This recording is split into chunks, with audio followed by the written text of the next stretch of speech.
Niwakaribishe katika ibada yetu jioni hii ya leo, ambapo tunakwenda kushirikiana neno la Mungu tunapokumbuka siku hii ya Alhamisi ya Amri, ambapo Bwana wetu Yesu Kristo aliketi na wanafunzi wake kwa chakula cha pamoja, ushirika mtakatifu. Tuombe. Baba yetu na Mungu wetu, katika jina la Bwana wetu mpendwa Yesu Kristo, heshima, sifa na utukufu ni vya kwako. Asante Bwana wa Bwana kwa kutupa wiki hii takatifu, Bwana, ambapo katika kila siku yako matukio ambayo tunayatafakari na kujifunza. Bwana, katika siku hii ya Alhamisi, Baba, umetupatia kitu cha kujifunza, mfalme wa wafalme. Tunaomba basi Roho wako Mtakatifu akatupe Bwana usikivu wa ndani, akatupe kufunguka kwa fahamu na fikra zetu, ili tuweze kupokea kutoka kwako. Katika jina la Yesu Kristo tunaomba na kukushukuru. Amen. Jioni ya leo ujumbe ambao Mungu amenipa umebebwa na kichwa chenye maneno yanayosema, ni yupi miongoni mwetu atakaye saliti kusudi la Mungu? Ni yupi miongoni mwetu atakaye saliti kusudi la Mungu? Na tunasoma vile vifungu vya maneno kutoka kwenye kitabu cha Luka sura ya 22 mstari wa 1 mpaka wa 6. Alafu tutakuwa tunadokoa mistari katika sura hii ya 22. Lakini Mungu akikupa nafasi unaweza ukaisoma sura hii nzima. Biblia inasema hivi, mistari 6 ile ya kwanza. Ikakaribia sikukuu ya mikate isiyotiwa chachu iitwayo sikukuu ya Pasaka. Na wakuu wa makuhani na waandishi walikuwa wakitafuta njia ya kumuua, maana walikuwa wakiwaogopa watu. Shetani akamuingia Yuda, maneno ya msingi sana, aitwaye Iskariote, naye ni mmoja wa wale tenashara. Akaondoka, akaenda, akasema na wakuu wa makuhani na majemedari jinsi atakavyoweza kumtia mikononi mwao. Wakafurahi, wakapatana naye kumpa fedha, akakubali. Akatafuta nafasi ya kumsaliti kwao pasipo kuwapo mkutano. Bwana Yesu asifiwe sana. Ndugu zangu, moja kati ya matukio yaliyoambatana au yaliyotokea katika siku hii ya Alhamisi ya Amri ni tukio la usaliti. Na ndio tatizo ambalo tunaliona kwenye kifungu chetu hiki cha maneno. Tatizo la usaliti dhidi ya Yesu Kristo. Na kwa kuwa Yesu alikuwa amebeba kusudi la Mungu, Yesu alikuwa amebeba mpango wa Mungu. Kwa hiyo unapomsaliti Yesu, unakuwa umesaliti mpango wa Mungu, unakuwa umesaliti kazi ya Mungu, unakuwa umesaliti makusudi ya Mungu. Sasa ukiangalia sura hiyo 22 mstari wa 21 na wa 22, Yesu anasema, walakini tazama, mkono wake yeye anaye nisaliti upo hapa pamoja nami mezani. Kwa kuwa mwana wa Adamu aenda zake kama ilivyokusudiwa, lakini ole wake mtu yule amsalitie. Sasa baada ya maneno haya ya Yesu Kristo, wanafunzi wale wakaanza kuulizana wao kwa wao, ni yupi miongoni mwao atakayetekeleza hilo jambo la usaliti. Ni yupi atakayetekeleza? Ukisoma kwenye Mathayo sura ya 26 mstari ule wa 21, Yesu anawaambia maneno kama haya, anawaambia mmoja wenu ninyi atanisaliti. Amini nawaambia, mmoja miongoni mwenu atanisaliti. Sasa ile ikawapa shock sana wanafunzi. Wakaanza kumuuliza Yesu. Kila mtu anamuuliza. Petro anamwambia, Bwana ni mimi? Yuda anamuuliza, Bwana ni mimi? James anamuuliza, Bwana ni mimi? Kila mtu waliingiwa na sononeko, na kila mtu akawa anataka kujua. Manake wakiangaliana hivi, Petro haoni kama Yuda anaweza akamsaliti Yesu, wala Yuda haoni kama Petro hawezi. Kwa kila mtu anataka kujua ni nani miongoni mwetu anayeweza kufanya hivi. Kila mtu akimwangalia mwenzake anaona hapana, haiwezekani. Mbona wote tuko hapa watakatifu? Ilikuwa ni ngumu sana kwa Peter kumfikiria Yuda kwamba anaweza kumsaliti Yesu, au kwa James kufikiria kwamba Peter anaweza kumsaliti Yesu Kristo. Ndugu zangu, roho ya usaliti hii inayojidhihirisha hapa inaendelea mpaka leo. Tunaona watu wakisalitiana kwenye ndoa, watu wakisaliti kazi ya Mungu makanisani, wengine wakifikiri kwamba wanamsaliti mchungaji, kumbe wanasaliti kazi ya Mungu. Watu wanasalitiana, viongozi huko makanisani wanasalitiana, kwenye siasa ndio usiseme. Kwa hiyo roho hii ya usaliti, inafanya kazi mpaka sasa. Na lengo la Roho Mtakatifu kutupa somo hili ni ili tuweze kujihadhari, isije ikawa mimi ndio ninatumika kwa usaliti kwenye familia yangu. Isije ikawa mimi ndio natumika kwa usaliti, kusaliti kazi ya Mungu, ambayo Yesu ameifia, ameigaramikia. Kwa hiyo lengo la Roho Mtakatifu ni kumfanya kila mmoja achukue tahadhari, kama wanafunzi walivyokuwa wanajiuliza, ni mimi Bwana? Ni mimi? Kwa hiyo kichwa cha somo letu kinasema, ni yupi miongoni mwetu atakayesaliti kusudi la Mungu? Chukulia kwamba mko pale kanisani, mnafanya kazi ya Mungu kwa muda sasa, kwa miaka sasa, lakini kila mtu hajui kwamba ni nani atakayesaliti kazi ya Mungu. Ni mchungaji, ni mzee wa kanisa, ni kiongozi wa vijana, ni mchungaji msaidizi, ni kiongozi wa mama. Hakuna anayejua kwamba nani miongoni mwao anaweza kuisaliti kazi ya Mungu. Ndio maana swali linasema, ni yupi miongoni mwetu? Kichwa hiki kinasema, ni yupi miongoni mwetu atakayesaliti kusudi la Mungu? Pale kwenye ndoa yetu, pale kwenye kanisa letu, pale kwenye familia yetu, ni yupi? Ni lazima tujikague namna yetu, kila mtu kwenye nafasi yake. Sasa katika mazingira yetu, hapa kanisani, huko kwenye kanisa lenu, lipo kusudi la Mungu kanisani kwenu. Lipo kusudi la Mungu hapa kanisani kwetu. Lipo kusudi la Mungu kwenye ndoa. Lakini je, ni nani miongoni mwetu atakayesaliti kusudi la Mungu kwenye hili kanisa? Ni nani miongoni mwetu atakayesaliti kusudi la Mungu kwenye kanisa lenu na huduma yenu? Ni nani miongoni mwenu atakayesaliti kazi ya Mungu? Ni nani miongoni mwetu atakayesaliti kusudi la Mungu kwenye ndoa yetu? Kusudi la Mungu kwenye ndoa yetu. Sasa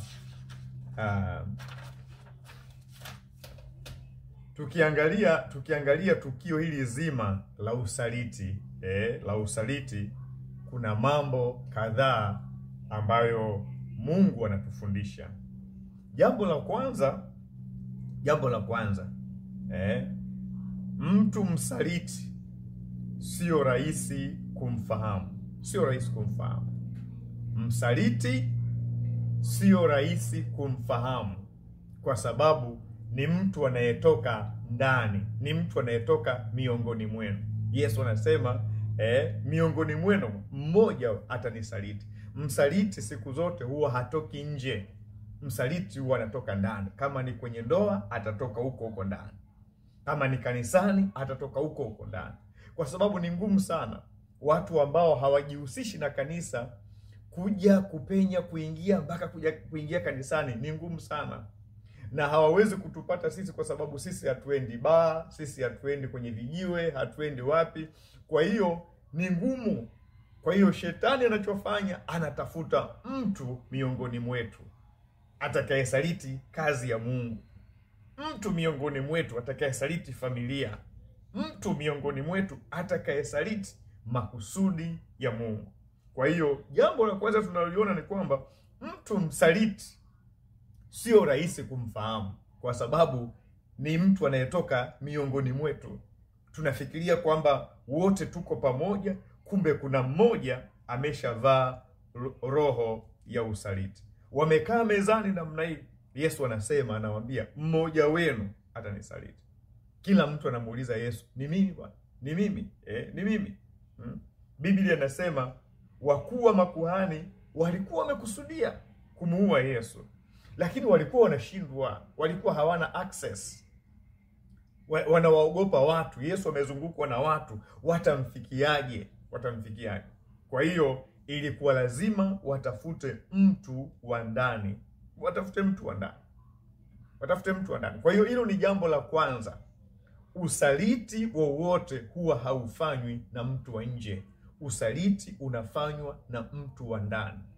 Kama ni kwenye huduma, ni mtu ambaye umetumika naye kwa muda mrefu, ni mtu ambaye mmependana. Huwezi hata kufikiri kwamba huyu anaweza kwenda kuzungumza na maadui, kuja kufanya usaliti wa kuvuruga kazi ya Mungu, wa kuvuruga makusudi ya Mungu, wa kuvuruga utumishi wetu. Usaliti unafanywa na mtu wa ndani. Tumeona wachungaji wengi wakilia kwa sababu wamesalitiwa na watu waliowalea, waliowatrain, waliowasaidia. Ndio wamekuwa na roho ya usaliti ya kuvuruga kazi na mpango na makusudi ya Mungu aliye hai, Ndio maana Daudi anasema, rafiki yangu, msiri wangu, niliyekaa naye, niliyemweza mambo yangu, amenisaliti, ameninulia kisigino, amenisaliti. Lakini jambo la pili, ili uweze kusaliti, ni lazima uwe umetoa nafasi kwa shetani. Msaliti yoyote ili aweze kusaliti, au mtu yoyote ili aweze kusaliti, lazima awe ametoa nafasi kwa shetani, Biblia inasema wazee au wale wakuu wa makuhani wale wasingeweza kumuua Yesu kwa sababu walikuwa wameshindwa, wanaogopa watu. Ilibidi atafutwe mtu wa ndani. Na Biblia inasema kwenye ule mstari wa 3, Luka 22 mstari wa 3, Biblia inasema shetani akamuingia Yuda. Shetani akamuingia Yuda. Kwa nini shetani alimuingia Yuda? Yuda alitoa nafasi, au Yuda alifungua mlango.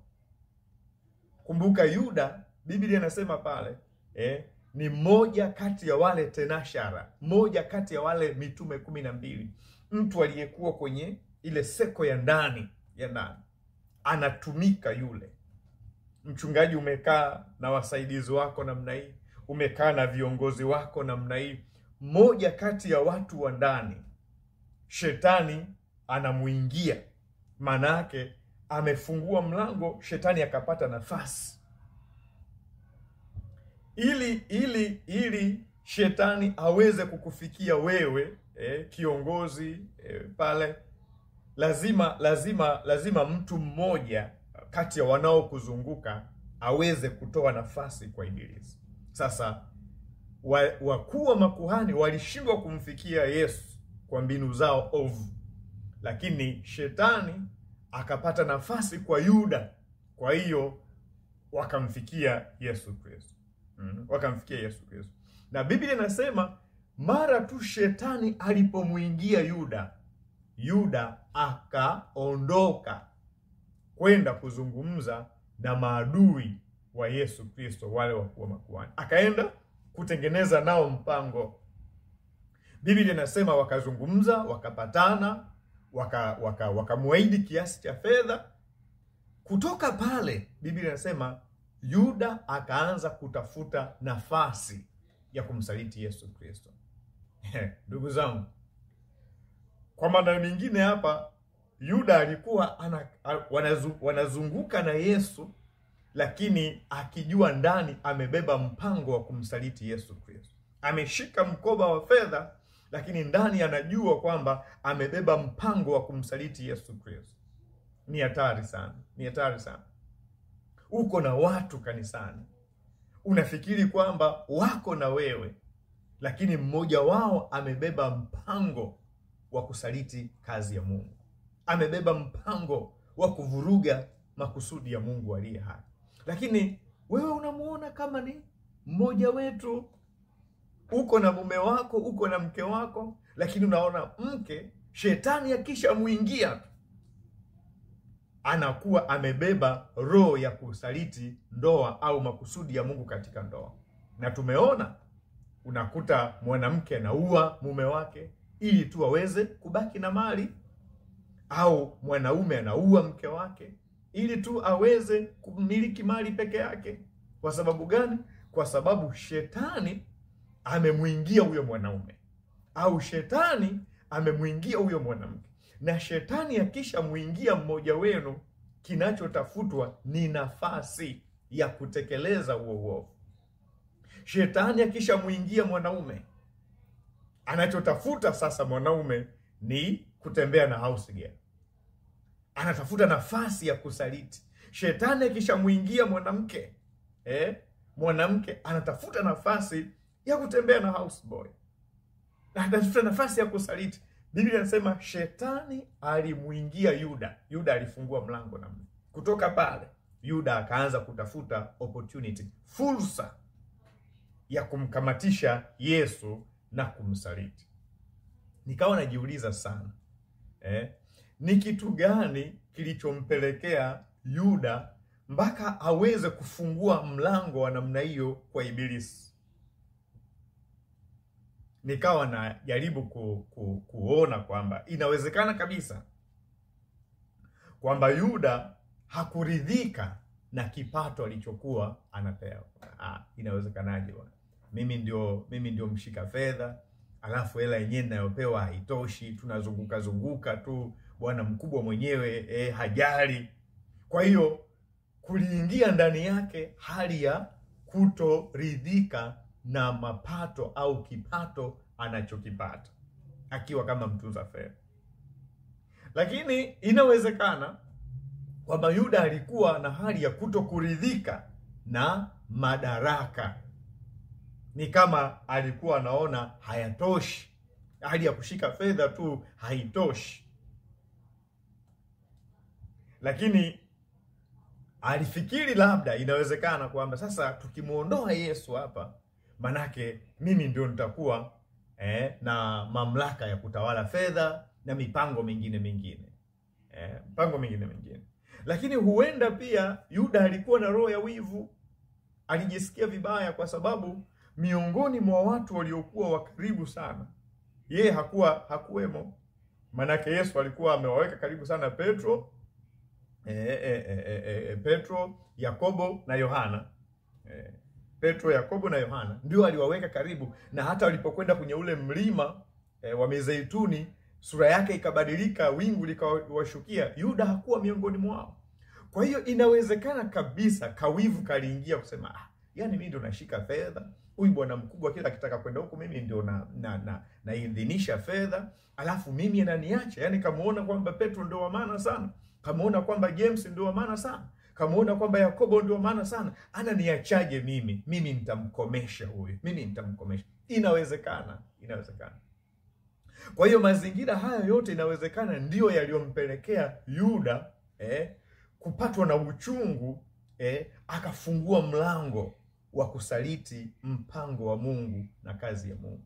Inawezekana labda wewe ni mchungaji msaidizi, inawezekana wewe ni kiongozi wa wamama, inawezekana wewe ni kiongozi wa baba, inawezekana wewe ni kiongozi wa vijana, inawezekana wewe ni mzee wa kanisa, lakini kuna hali ya kutokutosheka ndani na kutokuridhika ndani. Kuna hali inayokutengenezea maumivu dhidi ya kiongozi wako au taasisi ambayo unafanya kazi ya kumtumikia Mungu mahali hapo. Kama kutakuwa na hali kama hiyo ya kutokuridhika, hali ya malalamiko, hali ya manunguniko, hali ya kusononeka, yani hiyo ni fursa kwa shetani. Unafungua mlango kwa shetani kukuingia, na shetani akisha kuingia tu anaachilia roho ya usaliti, na ikisha ingia roho ya usaliti, hutajali tena kwamba ile ni kazi ya Mungu. Utakachotafuta ni kumkomesha kiongozi wako, utakachotafuta ni kusema mimi namwaga ugali, wao wamemwaga mboga. Utakachotafuta ni kuvuruga, kwa sababu unakuwa sio wewe tena, unakuwa uko chini ya ushawishi wa kishetani, kwa sababu shetani amekwisha kukuingia, kwa sababu umefungua mlango kupitia manunguniko, kupitia lawama, kupitia chuki, kutokuridhika. Kwa hiyo unataka kuharibu tu sasa. Kwa sababu gani? Roho ya usaliti imekwisha kuingia. Roho ya usaliti imekwisha kuingia. Kwa hiyo utakwenda na kusema yote mabaya ambayo unayojua wewe, na utaiharibu ile kazi ambayo umeitumikia kwa muda mrefu. Kwa muda mrefu utaiharibu. Kwa sababu gani? Roho ya uasi, roho ya usaliti imekwisha kupenyeshwa ndani yako kupitia uchungu, kutokuridhika. Labda umenyimwa cheo, hujapewa nafasi ya cheo, kwa hiyo unasema mimi ndio hawajaniona, basi wataniona, na vuruga. Labda tu umeambiwa neno kali kidogo, hutaki kukosolewa, hutaki kusahihishwa, basi wataniona, na vuruga. Hata kwenye ndoa inawezekana tu. Baba umesahihishwa kidogo tu na mama, unasema huyu basi anajifanya yeye ndio mwanaume humu ndani. Unafungua mlango wa adui kukuingia, na shetani akisha kuingia, hutajua tena kwamba ile ni ndoa, kwamba mlifanya sherehe kubwa sana, kwamba watu waliwachangia fedha nyingi sana. Hutaangalia hiyo, utatengeneza mkakati wa kusaliti mpango wa Mungu kwenye hiyo ndoa, kwenye hiyo ndoa. Kwa hiyo ili uweze kusaliti ni lazima uwe umetoa nafasi kwa shetani, Kwa hiyo tahadhari tunayopewa ni kila mtu, uwe kanisani, uwe kwenye ndoa, kwenye taasisi. Biblia inatuambia kabisa, wala msimpe ibilisi nafasi. Ukisharuhusu tu uchungu, ukisharuhusu tu manunguniko, ukisharuhusu tu malalamiko, mlango unafunguka.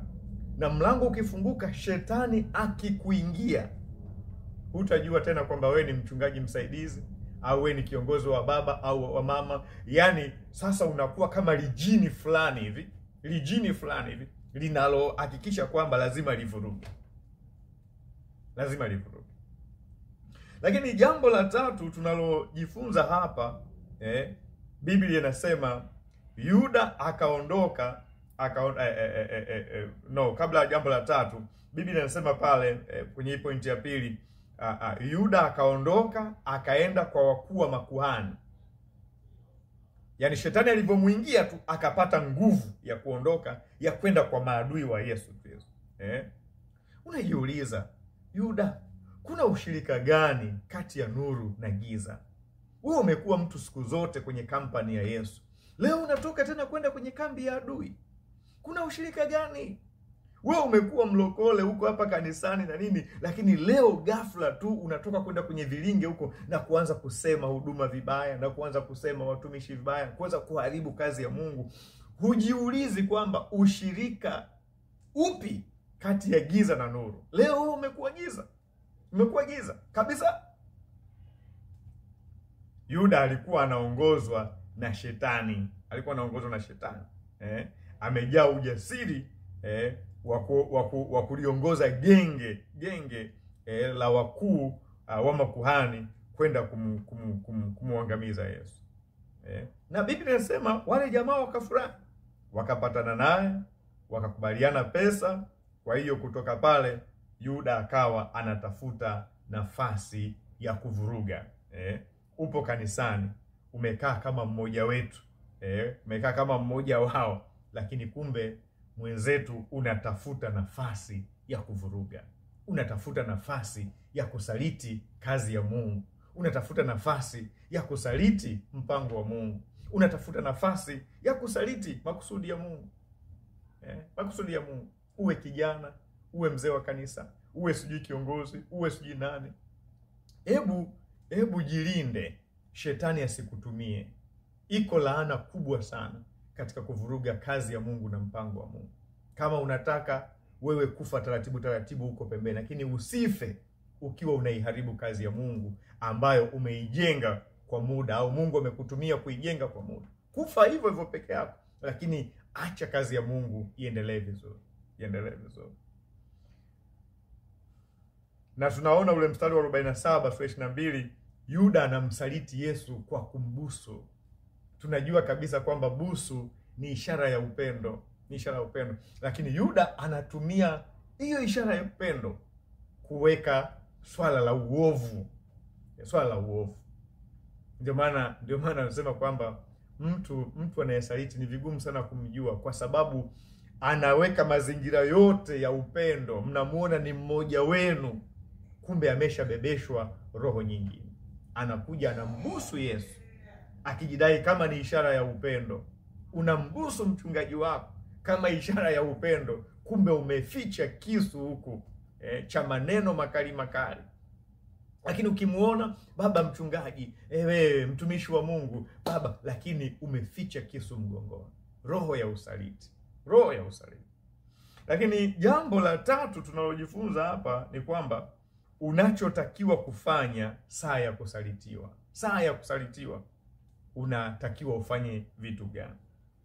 Ndugu zangu, sio mara zote Mungu anaweza kufanya au kuzuia tukio la wewe kusalitiwa au la makusudi yake na mpango wake kusalitiwa. Sio mara zote. Kuna namna ambavyo anaweza akazuia, na kuna nyakati anaacha itokee hivyo ili utukufu wake uweze kudhihirika. Kama Mungu ameachilia wewe na kusudi lake lisalitiwe, wewe unatakiwa ufanye nini? Yesu alimjua mtu ambaye anakwenda kumsaliti. Alimjua. Akasema mmoja wenu atanisaliti. Na sehemu nyingine Biblia inasema, akasema kabisa yule anayempa tonge ndio huyo. Nikawa napiga picha sana. Pamoja na kwamba Yesu alimjua Yuda kwamba ndio msaliti wake, lakini Yesu hakumtukana Yuda. Yesu hakumfokea Yuda. Yesu hakumkaripia Yuda. Yesu hakumchukia Yuda.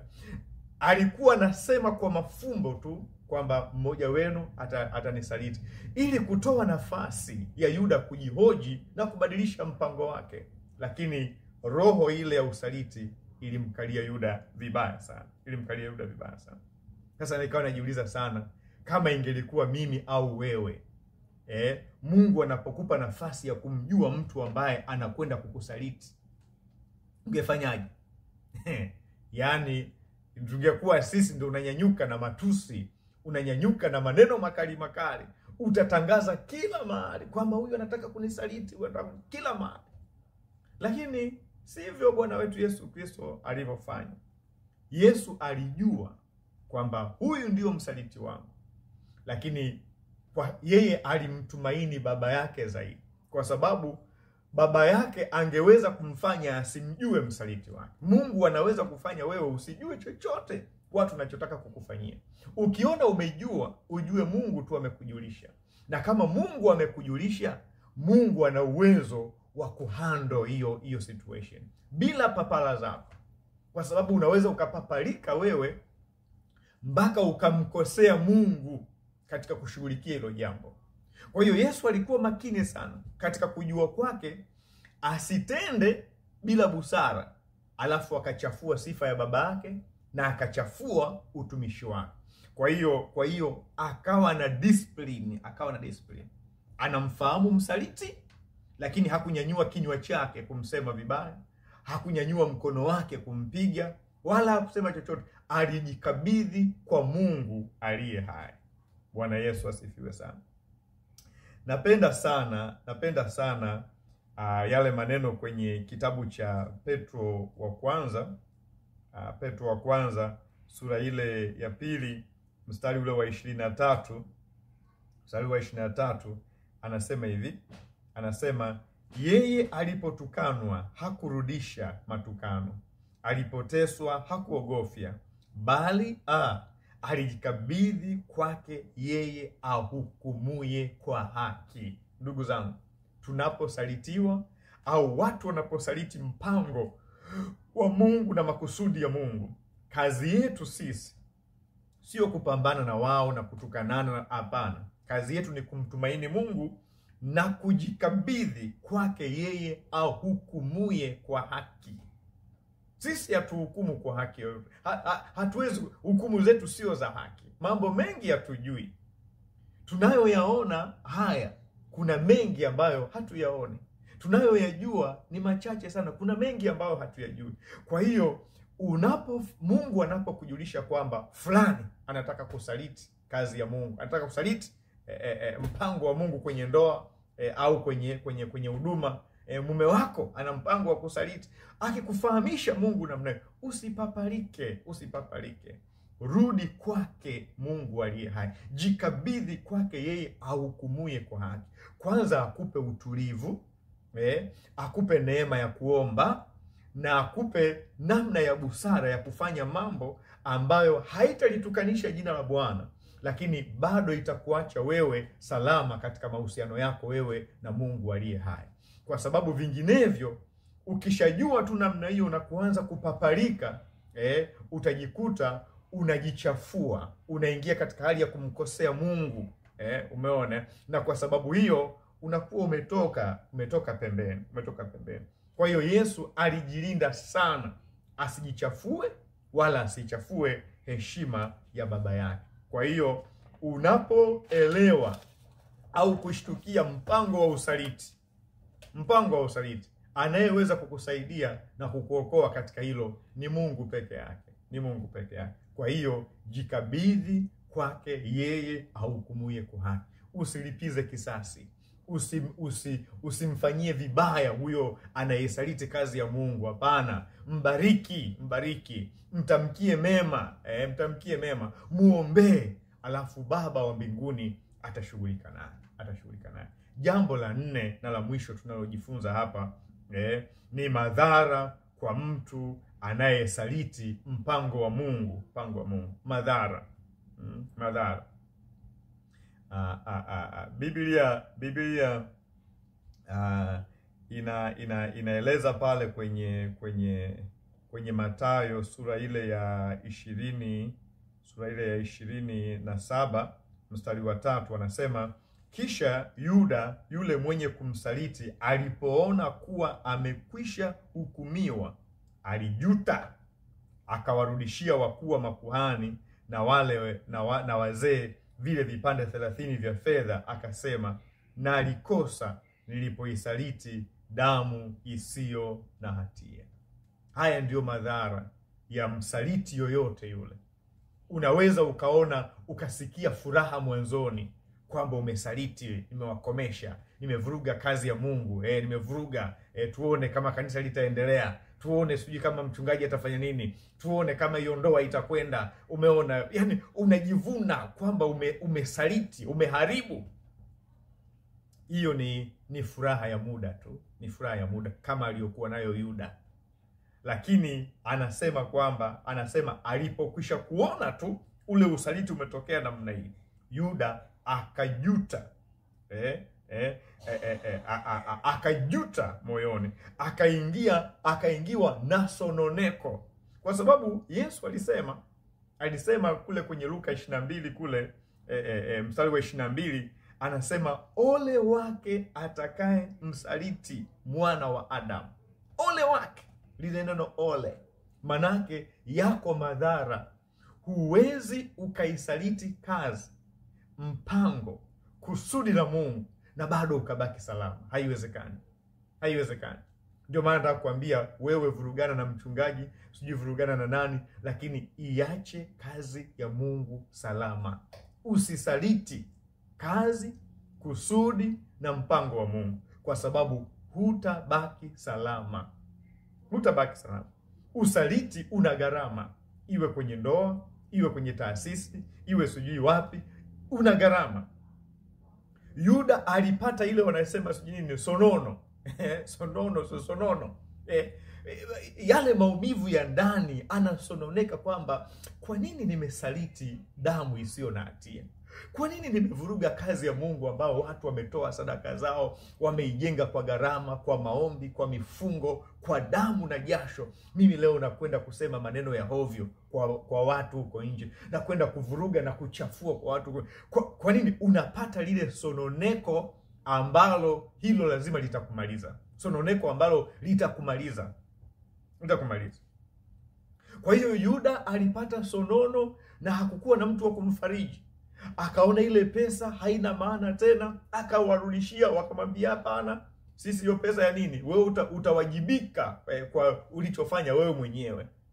Kwa hiyo Yuda akafika mahali akajinyonga. Nataka niwaambie namna hii, ndugu zangu mlio hapa na mnaonisikiliza, roho ya usaliti ni mbaya sana. Itakufanya ufurahie mwanzoni, lakini haitakuacha salama. Yesu anasema ole wake mtu atakayelisaliti kusudi la Mungu aliye hai. Kaa mbali inapofika kwenye kazi ya Mungu, kusudi la Mungu, watu wa Mungu. Acha watu wa Mungu washughulikiwe na Mungu mwenyewe. Usimsaidie Mungu kazi ya kuona kwamba wewe ndio unaweza ukawa hakimu na kutekeleza mambo. Hapana. Kama unaondoka, ondoka kwa amani. Kama unajitenga, jitenge kwa amani. Lakini